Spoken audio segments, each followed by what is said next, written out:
noches, señoras y señores, muchísimas gracias por estar un miércoles más con nosotros en El Toro por los Cuernos. Miren, dentro de unos días se va a celebrar un aniversario, el aniversario de la Batalla de Ferrol. La Batalla de Ferrol, llamada casi siempre la Batalla de Brión. Ya verán ustedes por qué vamos a empezar con la discusión así, Batalla de Ferrol, Batalla de Brión. Se podría hablar del espíritu de Brión también, pero lo que es una realidad es que nos movemos, muchas veces nos hemos movido entre la leyenda, entre el mito, entre las verdades contadas a medias y entre la verdadera historia. Necesitamos luces, porque hemos tenido muchas sombras, a lo mejor fruto pues, de esa poesía de la que a lo mejor hace alusión Otero Pedrayo y, bueno, y otros más, ¿no? Pero para aportar luz, ¿y qué luz, señores y señoras? Porque lo que tenemos es un libro maravillosamente ilustrado con unas acuarelas excepcionales, pues el almirante Miguel Ángel Fernández. Muy buenas noches, almirante Fernández. Buenas noches, un placer estar aquí contigo. Muchas gracias por estar aquí con este libro fantástico que se llama Dos días de gloria, libro que se va a presentar el 25 de este mes, precisamente el día en que en Capitanía pues estaban tomando una copa y apareció todo el tema de los ingleses. Bueno, no estaban tomando una copa, estaban con los preparativos para el Santo de la Reina. Y es normal, porque eso siempre, en cualquier momento, lo que pasa es que han exagerado de que estábamos como siempre desarados en vez de estar preparados para la defensa.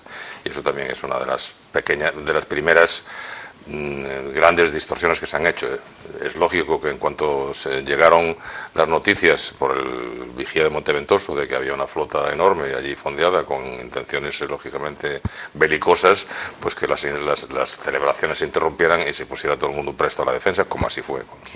¿Por qué este libro, Miguel? Bueno, el libro surge primero por mi afición a la pintura y a que yo lo explico en la introducción al libro. Mira allí. Tú allí. Bien. Lo explico en la introducción al libro, en que estando paseando por el hermoso castillo de San Felipe, una de las fortificaciones más importantes del siglo XVIII, y que está esperando todavía que sea declarado Patrimonio de la Humanidad, desgraciadamente por problemas inexplicables, pues estaba con mis sobrinos nietos y uno de ellos, yo les estaba explicando pues por dónde podría, en caso de un ataque, proceder los barcos y dónde estaban los cañones y cómo se orientaban, dónde se ponían los defensores, dónde se ponían los cañones. Cuando uno de ellos, Manuel, me dice, pero Miguel, ¿y San Felipe dónde se ponía? Entonces, esta reflexión que solamente el candor de un niño podría haber hecho con tanta sencillez y tan directo, pues me hizo pensar efectivamente en la realidad, por dónde realmente atacaron los ingleses, si llegaron por las montañas, hasta dónde llegaron, si hubo combate realmente en San Felipe, cómo fueron batidos. Entonces eso me llevó a estudiar, a releer el libro que ya tenía en casa de mi buen amigo y compañero Santiago González Llanos, y entonces me pensé, ¿y por qué no ilustrarlo? Que no es tarea fácil, pero entonces me puse a ello. Al ir trabajando en las ilustraciones, al hilo de lo que sucedió y de lo que está muy recopilado y bien ordenado en el libro de González Llanos, pues me fueron saliendo más preguntas y al mismo tiempo fui respondiendo a esas preguntas, es decir, que fui dándole un sentido. Me encontré con que problemas que tenían los antiguos historiadores, yo no soy historiador, siempre lo digo, no hago otras cosas, pero problemas que tenían los antiguos historiadores que se dedicaron a ello con mucha propiedad, como pueden ser el famoso juicio de Brión, el coloquio de Brión de los Núñez, que están muy bien, pero carecían de los documentos originales ingleses, y curiosamente los documentos originales ingleses nos explican mejor que nada qué sucedió, cómo sucedió y el porqué de las decisiones que se tomaron en aquellos 2 días. Dices que yo me dedico a otras cosas, Tú te has dedicado a casi todo. Tú serías el paradigma de marino ilustrado. Bueno, almirante, has sido todo. En la Marina prácticamente. Agregado naval en Bonn, agregado naval en Washington. Has estado destinado de jefe de Estado Mayor, aquí en el Arsenal Militar de jefe del Arsenal. Fíjate si te hubiera tocado el asalto de la Tacoma de los ingleses estando tú en el Arsenal. ¿Qué hubieras hecho? Lo mismo. Son otros tiempos. ¿Qué habrías hecho? ¿Te lo has planteado alguna vez? No, es imposible que sucediera un ataque de ese tipo en estos tiempos, ¿no? O sea, no... Bueno, hay otros ataques. Ahora digo yo muchas veces que el enemigo está dentro a veces. Bueno, es posible, no lo sé. Pero bueno, luego has estado destinado en la OTAN. Muchos años, 7 años de almirante. 7 años de almirante en la OTAN. Me parece que en Portugal, en Estados Unidos. Estuve como segundo jefe del mando de Oeiras en Portugal. En Estados Unidos estuve 3 veces, una en la OTAN, en el mando como representante de España en el mando del Atlántico, en Norfolk, y después estuve sentado a la mesa del Comité Militar como representante inicialmente de SACLAN, del Supreme Allied Command Atlantic, y luego se transformó en el mando de transformación, que así se llama, el Transformation Command, que se ocupa de otras cosas en cuanto cesó la amenaza submarina soviética y el mando del Atlántico dejó de tener contenido en aquel momento. Se convirtió en el mando de ideas, de doctrina, de coordinación, de adiestramiento del personal para apoyar prácticamente al único mando operativo que es el mando europeo, ¿no? Y como música de fondo de toda esta trayectoria brillantísima profesional, la pintura y la poesía, o antes la poesía y la pintura, ¿qué fue antes? Bueno, efectivamente he estado 17 años fuera de España, al servicio de España y al servicio de la Marina, que es lo mismo. Son 17 años en los que yo quizá me defina, o como me definió uno de mis hijos, como nómada global, ¿no? O sea, y en los que he estado en 3 continentes, he vivido, he tenido que trabajar en 3 o 4 idiomas y también he habitado casi 25 casas, ¿no? O sea, es una vida distinta, pero muy satisfactoria, llena de recuerdos y de ocasiones memorables que volvería a repetir, por supuesto. Además, he estado como almirante 2 veces en Ferrol, lo cual me une, si cabe más, a esta tierra de Ferrol. ¿Y qué fue antes, la poesía o la pintura? ¿La pintura o la poesía? Bueno, la pintura es algo que hay gente que nace rubia y alta, o rubio y bajito, o moreno y gordo. Cada uno tiene sus características cuando nace, y a mí se me dio en la cuna. A mí, o sea, yo dibujo desde niño, y mi madre decía que a medida iban creciendo los dibujos por las paredes, iban subiendo de altura, ¿no? O sea, porque no había muchos blocs ni papeles ni maravillosos para pintar. O sea, pintar, ¿no? desde que naciste. Sí, siempre dibujaba. Entonces, cuando me casé, pues me planteé a fondo el tener un hobby, además para los ratos libres y demás. Pensé en la fotografía, pensé en otras cosas, pero al final me miré al espejo y me dije, mira, Yankee, como ya sabes que es mi nombre de guerra en la Marina, dice, haz lo que sabes hacer y sigue dibujando y pinta y déjate de tonterías. Y eso fue lo que hice. Siempre tuve un rinconcito en casa, a pesar de casas modestas de oficial de Marina, pues un rincón con una mesa, un caballete pequeño, y allí trabajé durante toda mi vida. He ido haciendo algunas exposiciones en muchos lugares, casi siempre en lugares que no coincidían con mi lugar de trabajo, pues porque, bueno, para no suscitar recelos, para no pensar que yo me estaba dedicando a otra cosa que no fuera la Armada, lo cual no era verdad.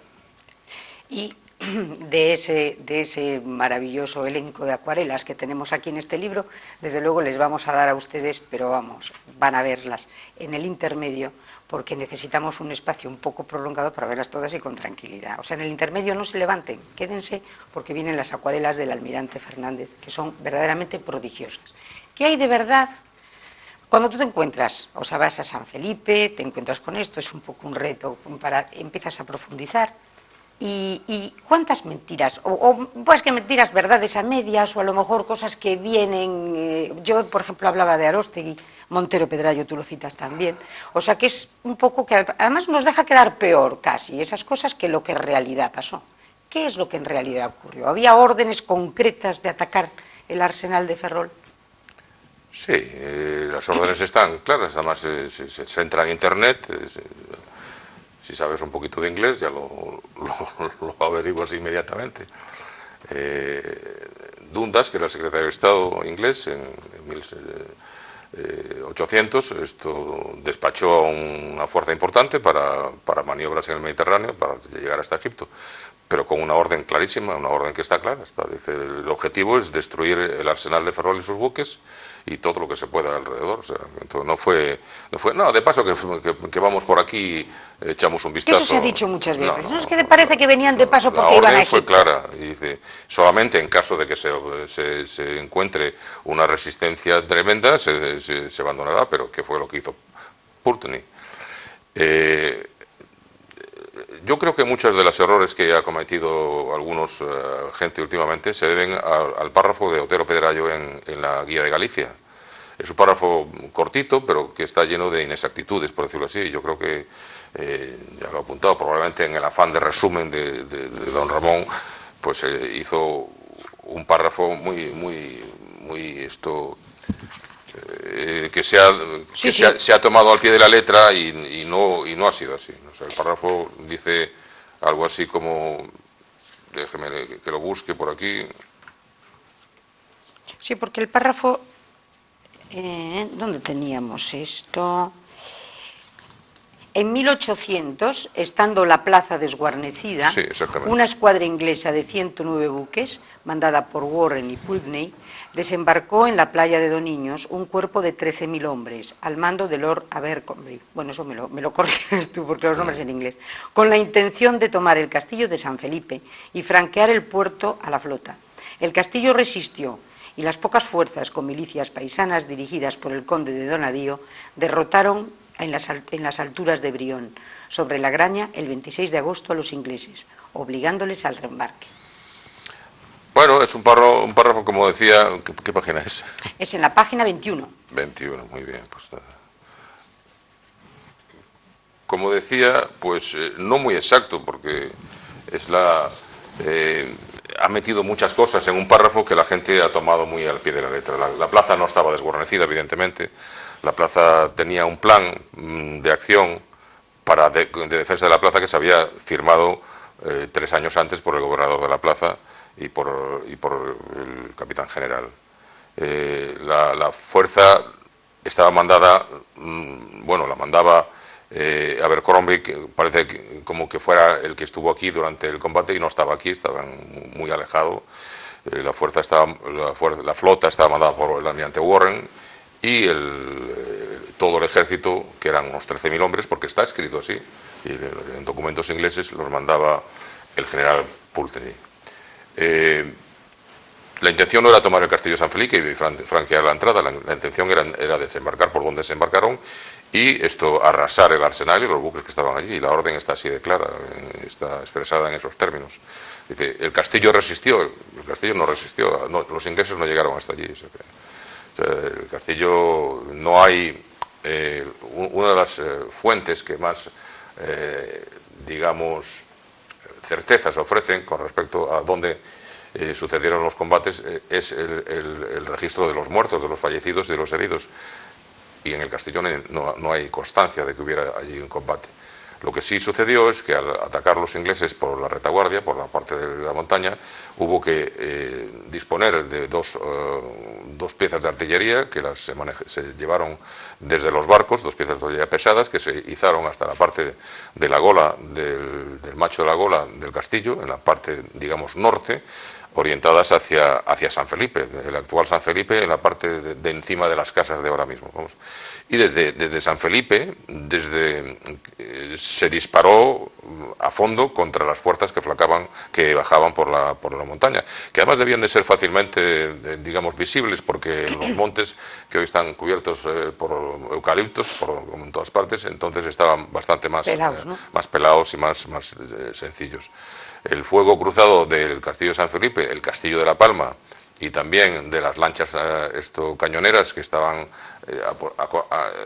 apostados cruzando fuegos en la ría, los disuadió de bajar porque caían como moscas. Pero no podemos seguir bajando. O sea, los que intentaron bajar por encima de la base naval ahora mismo, como se indica en la progresión que ellos mismos han reconocido, fueron detenidos también por el fuego de las cañoneras y probablemente del bergantín vivo y de la batería flotante que estaban fondeadas enfrente. Y los que bajaron por la zona donde yo vivo actualmente, la calle Dos Mortos, de Eduardo Blanco Amoroy, pues con la mayor probabilidad, por supuesto, fueron detenidos por el fuego del bergantín vivo que estaba fondeado en la ría. ¿Y llegó a haber saqueo? Sí, bueno, no un super saqueo, lógicamente a los ingleses, cuando se ordenó la retirada, cuando el general Putin arriba en la zona de Brión, vio lo que estaba sucediendo, que los estaban friendo a cañonazos, que venían más fuerzas desde La Coruña, incluso que le habían anunciado que fuerzas de Vigo se estaban reuniendo para venir a reforzar. Cuando vio las disposiciones defensivas de la plaza de Ferrol, con toda la gente llevando municiones, armas, de todo, de un lado para otro, cuando vio docenas y docenas de barcos cruzando la ría con disposiciones defensivas, yo no puedo, como él mismo explica ante el Parlamento, en un discurso precioso, por cierto, del que yo he hecho bastantes extractos, pero que el discurso es en sí la mejor defensa, el mejor ejemplo de la buena defensa de la ciudad de Ferrol. El tío dio marcha atrás, pero dijo, bueno, que vayan unas cuantas partidas a ver lo que pueden rapiñar, vamos, en una palabra, y fueron a coger pues animales y demás, y se llegó a la villa de la Graña, por supuesto. Todo esto, hasta Ferrol, ¿no? Todo esto que estás describiendo lo tienes maravillosamente descrito en acuarelas. Porque claro, es que tienes hasta las acuarelas del saqueo en la Graña. Bueno, lógicamente he tenido que combinar. Primero, los hechos que sucedieron. Después, los personajes, es decir, tenía que poner personajes en acción. Por ejemplo, y además juro que esto es cierto, o sea, ¿cómo pongo yo a un soldado inglés persiguiendo a una gallina? Y entonces busqué en internet y encontré algo que estaba buscando, que era Messi celebrando un gol. No me digas. Y que va corriendo así, precisamente. Bueno, pues esa figura que está ahí, lógicamente luego desfigurada y tal, pero la figura inicial que me sirvió para darle el movimiento a esa figura, luego tiene su uniforme y tal, persiguiendo una gallina, como se ve ahí, esa figura es de Messi. Y la que está al lado es de Diego Costa, para ser exacto. O sea que utilizas todos... Claro, todos los recursos, tienes que echar de un lado a otro para darle un cierto visos de verosimilitud a las cosas. Y luego el carácter, vamos, prácticamente los retratos de las personas, porque Poole es, vamos, es... Sí. ¿no? Hay una gran iconografía inglesa, casi siempre de esa época, del siglo XVIII, no tan buena española, pero bueno, también he tenido acceso a la iconografía que hay de Melgarejo y de Moreno, y bueno, por lo menos, y estuve a punto de llegar a la iconografía del conde de Donadío, que no la encontré. Pero resulta que el conde de Donadío, que sí estuvo en la batalla, no Abercrombie, y aunque llegó al primer combate, llegó tarde, y al segundo, bueno, sí estuvo dirigiéndolo, el conde de Donadío, el descendiente directo del conde de Donadío, es nuestro muy conocido Heriberto Osborne. Sí. Bertín Osborne. Bertín Osborne es el descendiente directo del conde de Donadío y mantiene todavía el título, creo yo, vamos. ¿Y sería tan guapo Donadío como Bertín? No lo sé, porque no he tenido ninguna... Pero he tenido la tentación de ponerlo a caballo, revisando las tropas como está, y ponerle la cara de Bertín. Lo que pasa es que, claro, tenía que estar con la cabeza vuelta, había unos problemas, y luego que la imagen iba a ser muy pequeñita, y a lo mejor no se parecía, y dije, bueno, vamos a pasar. Todo lo puse así, no se le ve la cara. Pero bueno, estas anécdotas son auténticas. Vamos. Si tú buscas las maneras, las posturas y todo esto de todos los personajes de este libro, también entras en el alma de los personajes de este libro con los poemas que escribes. Bueno, la poesía, como ya explico, surgió, bueno, a mí, creo que la gente que me conoce sabe que escribo poesía desde hace algún tiempo. La primera la escribí pues en una época romántica, cuando me casé. Después, el primer libro, porque fundamentalmente está hecho de esas poesías. Después me encontré cómodo, como yo a veces digo, la poesía es algo así como el minimalismo de la literatura. Se dice mucho con pocas palabras. Uno podía echar mano de la frase de Mies, que atribuyen a Mies van der Rohe, al arquitecto, de que menos es más, ¿no? O sea, y yo creo que sí, que la poesía dice muchas cosas en pocas palabras, y como yo soy después de todo militar y estoy haciendo un esfuerzo porque no me gusta nada hablar tanto y tan seguido, y soy hombre de pocas palabras, pues me encuentro muy cómodo reforzando las ideas con la poesía. En este caso tuvo que ser una poesía un poco descriptiva, pero que al mismo tiempo explicase mejor los personajes, la angustia de los soldados, la altanería de los almirantes y los generales. Y bueno, yo creo que es una apuesta arriesgada hacer las tres cosas: los textos históricos, las ilustraciones y la poesía.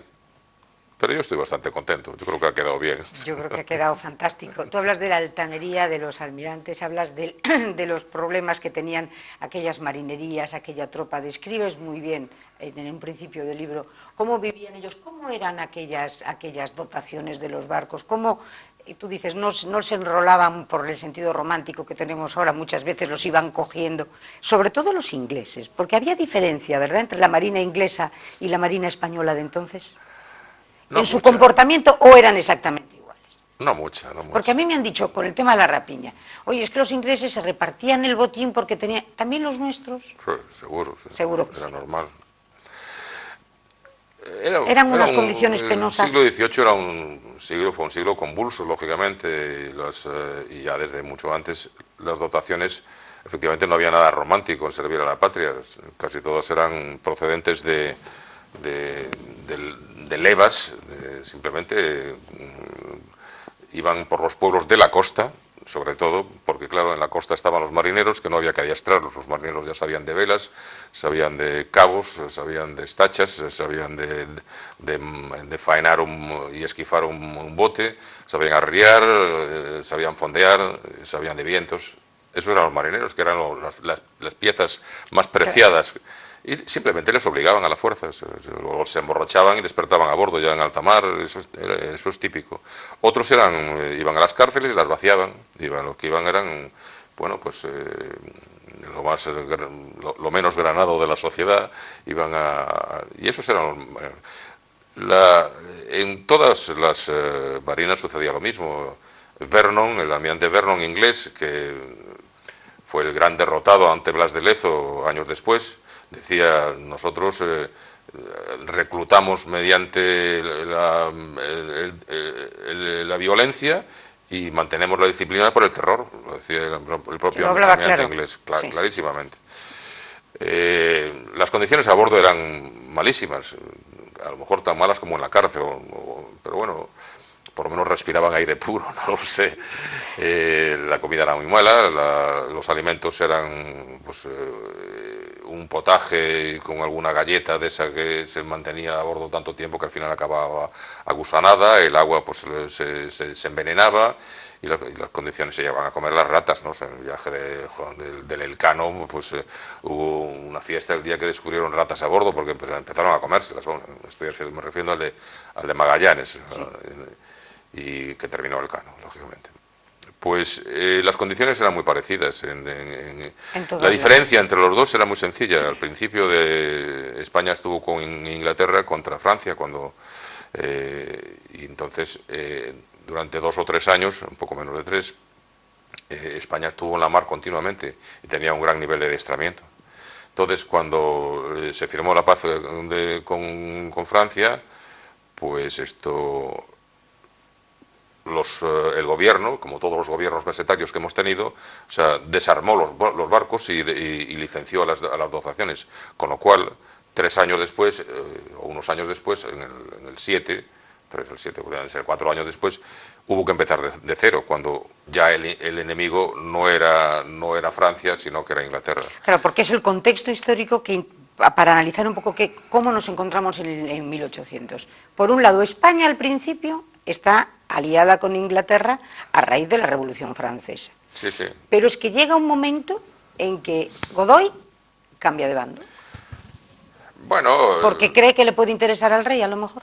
La Revolución Francesa, la verdad es que preocupó mucho a todos los gobernantes europeos, evidentemente. Y entonces hubo una coalición contra Francia, y entonces España se sumó a esa coalición en la que también estaba Inglaterra, y por eso digo que trabajaron juntos un cierto tiempo.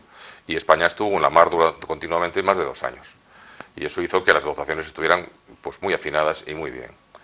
Godoy, Godoy decidió cambiar de bando pues porque vio también los éxitos militares de Napoleón, pero al mismo tiempo no fue por un altruismo, sino porque el rey Carlos IV tenía aspiraciones al trono de Francia. Y eso fue lo que les hizo, como siempre, pensando en el pueblo, como ven ustedes. Eso, y, que la ironía no se entiende en la televisión, bueno, como siempre. Bueno, me disculpo. Y eso hizo que cambiaran de bando. Y entonces pues nos aliamos con los franceses contra los ingleses.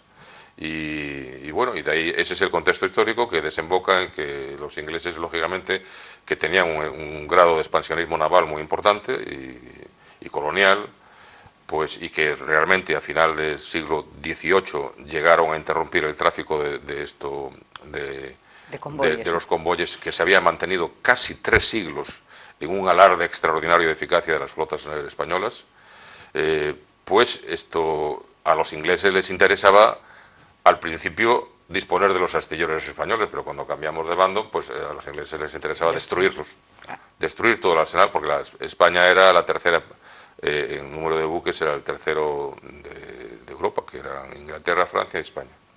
Y entonces esa es la razón de que Henry Dundas, que era el secretario de Estado inglés, dijera destruir todo lo que exista en Ferrol. La primera misión que tenéis es destruir todo lo que exista en Ferrol. Pero con una marina, en ese momento, con una armada prácticamente desarbolada, porque habían licenciado mucha gente, habían, como siempre, los recortes. Oye, qué tragedia, que sigue siendo así, que siempre los recortes los llevamos la gente de la... Bueno, ya lo dije antes, con gobiernos mesetarios. O sea, el problema de España es que ha tenido siempre el gobierno en Madrid, en el centro, y entonces la costa no le ha preocupado. Efectivamente se montó un extraordinario sistema de convoyes para proteger las flotas de ida y vuelta a América, y bueno, ha habido almirantes españoles que han hecho el viaje casi más que nosotros en avión hoy en día. Han hecho 10, 11, 20 y hasta más viajes mandando flotas y convoyes y protegiendo convoyes mercantes desde... Entonces, España era indudablemente, dominaba el mar, el Atlántico, que era nuestro mare nostrum. Allí nadie, en fin, siempre las cosas que le atribuyen a los bucaneros y a los piratas del Caribe, que hoy están de moda en la televisión y en el cine, eran cosas puntuales que no llegaban a un porcentaje mínimo de lo que fueron todos los transportes exitosos de la Marina Española. Pero volviendo al tema de los ingleses no habían dejado de navegar y entonces, al menos tácticamente, estaban en un estado superior al nuestro. Nuestras fuerzas no era pequeña, los barcos eran importantes y teníamos, como digo, estábamos a la altura de Francia y de Inglaterra. El problema es que necesitábamos mucha gente. Las armadas son un gran negocio, son como una gran compañía que necesita mucho capital fijo porque construir barcos es muy caro, necesita mucha logística porque dotarlos es enormemente caro y mantenerlos, y necesita mucha gente porque las tareas a bordo en el siglo XVIII eran todas manuales, entonces se necesitaba gente para las velas, para los fondeos, para los cañones. Por ejemplo, fuerzas de infantería de marina o de tropa embarcada, había en una fragata de 70 cañones, había como 100, 120 personas. En un navío más grande llegaban hasta 200. Y en tiempo de guerra se duplicaba eso. Eso más la dotación.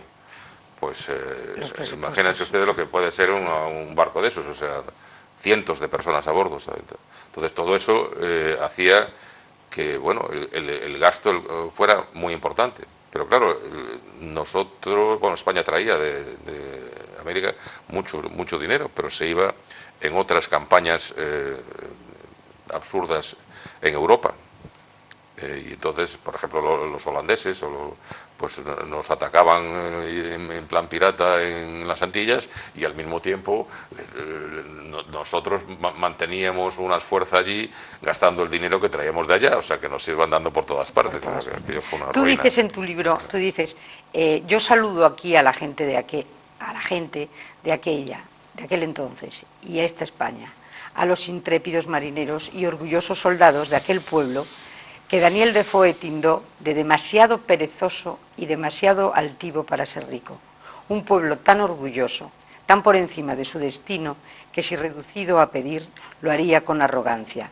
Malgastan su dinero para que se les llame valientes y orgullosamente mueren de hambre porque desprecian el ahorro. Nunca hubo una nación en el mundo que fuera tan rica y sin embargo tan pobre. Pasamos a las maravillosas acuarelas y a la vuelta seguimos con ustedes.